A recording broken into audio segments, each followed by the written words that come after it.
রবিবার দক্ষিণ কলকাতার ১০৭ নম্বর ওয়ার্ডের অন্তর্গত অ্যাক্রোপলিস মলের কাছে ইচ্ছাপূরণ হলে অনুষ্ঠিত হলো এক রক্তদান শিবির।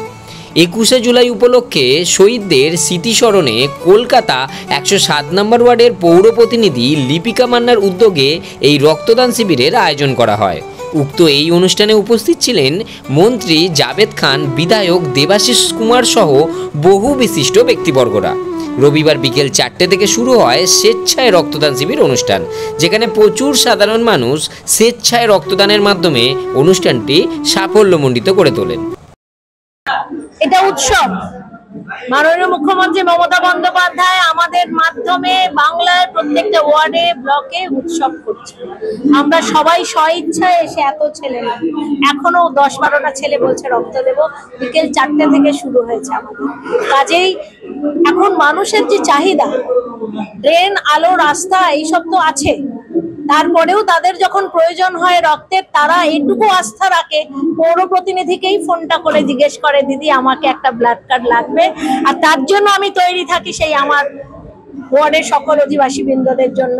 সে যেই করুক, যে রঙই করুক, এই রক্তটা কিন্তু আমি তাদের পাশে দিয়ে দাঁড়াতে চাই। তো কাজ তো শেষ হয় না, ডিমান্ডও শেষ হয় না। ওয়ার্ডটা যেভাবে আমাদের কাছে ওয়ার্ড, আমি যখন ওয়ার্ডটা পেয়েছিলাম কোভিড-19 পরে, তো আমার কাছে পেন্ডিং ওয়ার্ক ছিল প্রচুর। সেই ওয়ার্ক, তার সঙ্গে আমি নতুন পৌর প্রতিনিধি, মানুষ আমাকে চিনতে সময় লেগেছে, আমার কাজ করতে বুঝতে সময় লেগেছে, কিন্তু আমি চেষ্টা করেছি, এখনো করে যাচ্ছি। এটা কতটা আমি করতে পেরেছি সেটা সাধারণ মানুষ বলবে। ২১শে জুলাই প্রস্তুতির এটা হচ্ছে সেমিফাইনাল। আমরা অলরেডি ৫টা মিছিল এবং ৬খানা মিটিং করেছি এই বৃষ্টি নিয়েই, কিন্তু এখনো আমাদের ২টো মিছিল বাকি আছে, মিটিং বাকি আছে। সমস্ত জায়গার নির্দেশ দেওয়া হয়ে গেছে, কোথায় কোথায় থেকে কোন গাড়ি ছাড়বে, কারা যাবে, কাদের নেতৃত্বে যাবে, কিভাবে যাবে, পুরো প্ল্যান করা হয়ে গেছে।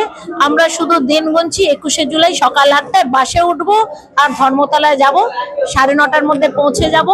আর ওখান থেকে হাজরা থেকে একদম হাঁটতে হাঁটতে ধর্মতলায় যাব।